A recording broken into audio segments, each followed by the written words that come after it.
وەک هەموو ایالتên din New Jersey jî ji bo 4 of July û di heman demê de ji bo Kupaya Cîhanê ya îsal xwediyê coşek mezin e. Ji ber ku Kupaya Cîhanê îsal li ser axa Amerîkayê tê lîstin û tîma neteweyî ya Amerîkayê hin jî di turnuvayê de cihê xwe diparêze.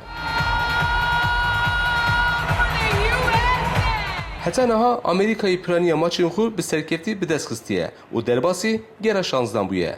Zehmete ku mirovê tesadüfê nebîne ku di dema welat salvegera serxwebûna xwe ya 205 pîroz dike. Di vê çarçoveyê de di nav pîrozbahiyan de me ji Amerîkiyan pirsî ka ew çi xas taybet û kelecanin li ser vê yekê û ew ji tîma xwe çi hêvî dikin. بله اسپر کلیجانم جبو جاما جیهانی و امریکا دبه دسید و 5 سالی.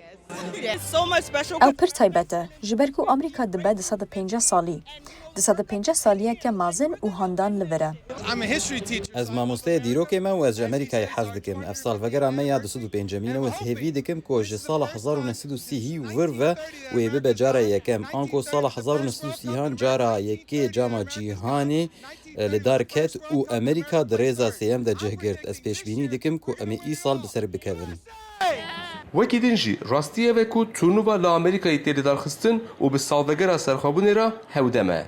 Atmosfera pîrozbahiyan jî bi rastî taybetin û hêvî jî zêde ne. Ango Amerîkî Kupaya Cîhanê ji bo salvegera xwe daxwaz dikin ji tîma xwe. Ez wasa difikirim ku ev derfe dibe hempayê ji bo salvegera 205 ew ê bi ser bikevin em ê berdewam bikin. هستیم پر خوشه. از براستی هیوی دکم کو ای سال سرکفتنه که مزن جبو مبینه. از پر کیف خوشم کو از دکارم دی چاری تیمه هیده لور پشگیری بدم تیما خویا امریکای. اف سالوگره 250 دی پر بالکش به.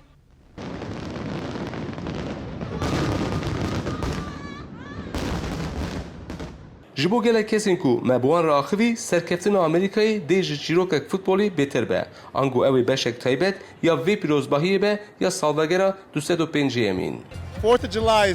Çarî têrmehê tê wateya lêstikên agirî Soros pîwşîn ji bo welat baş e, ji bo wekheviyê baş e, divê Amerîka ser bikeve. ڕۆژبوونا 205 ئەمریکایە ماڕەیەکە چێتر هەیە کۆ مرۆڤ ڕۆژبوونێ bi cama cîhanê re pîroz bike. Ji bo tîmek ku bi serkeftî derbasê gera 16 bûyîn û li ser axa xwe futbol lêîstin tiştekî taybet e. Lê dema ku ev di sala serxwebûnê ya 205 da pêk tê vê yekê bêguman taybettir dike. Amerîkiyên ku me bi wan re axivî baveriya xwe ya tevahî bi tîma xwe anîn ziman. Her çend divê em heta 19 tîrmehê ji bo finalê rawestin jî Amerîkî ji niha ve amade xuya dikin. Sinan Tunçdemir, Dengê Amerîka, New Jersey.